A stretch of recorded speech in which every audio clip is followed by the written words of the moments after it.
tribalism, and we are practicing as Gambians today. Because the Mandinkas are trying to identify themselves. The Wolofs also are trying to identify themselves, the Fullers, the Jolas, and the likes, which is a very detrimental factor which can let us down. Tribalism can lead to so many consequences which are very disastrous to our nation. Tribalism can lead to genocide. We have observed that in Rwanda, when people were killing each other.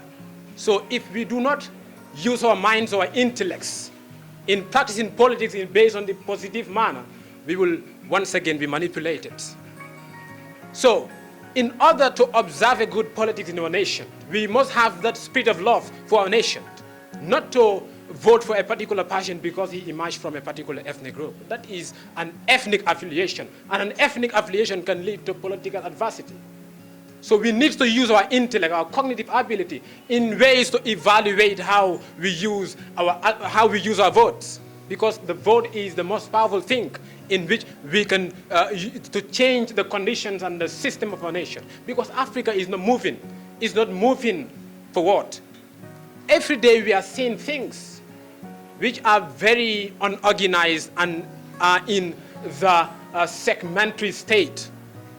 So this can be controlled by using the intellect, by using the knowledge that we gain from higher institutions of learning. What I observe is that also corruption is a key to our downfall, because the corrupt, those who ought to silence the corrupt individuals are the very corrupt individuals. So there is no person present to silence corruption in Africa. Corruption is a disease. Ignorance is a disease. So, and all these things have went to the point of becoming a multi-billion-dollar industries.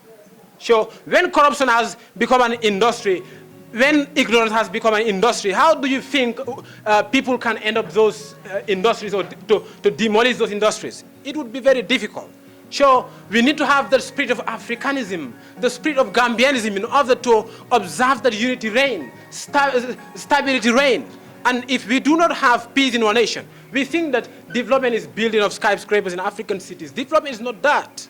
And if we want to achieve development and peace, what we must look at are the human indices.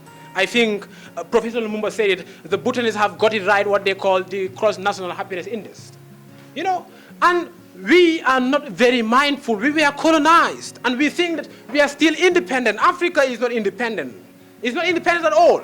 We think that we just liberate ourselves from the control of our colonizers. We are not liberated.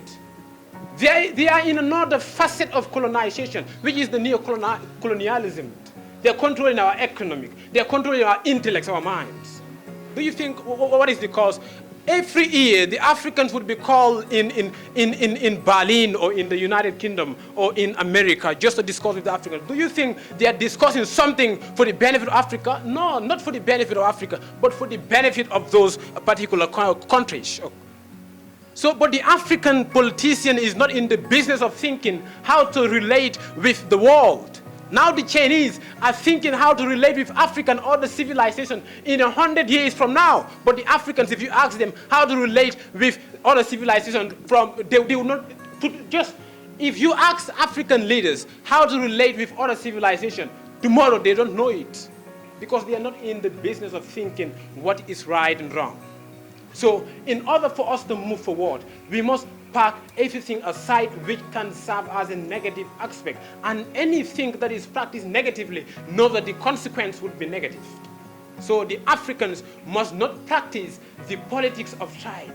The politics of tribe can demolish our nation. And if we are demolished in another way, know that our enemies will have an opportunity and the possibility to intrude into our affairs and control our intellects and our minds. And once our intellects are controlled in another perverse and pernicious manner, we are going to be manipulated in a more severe manner.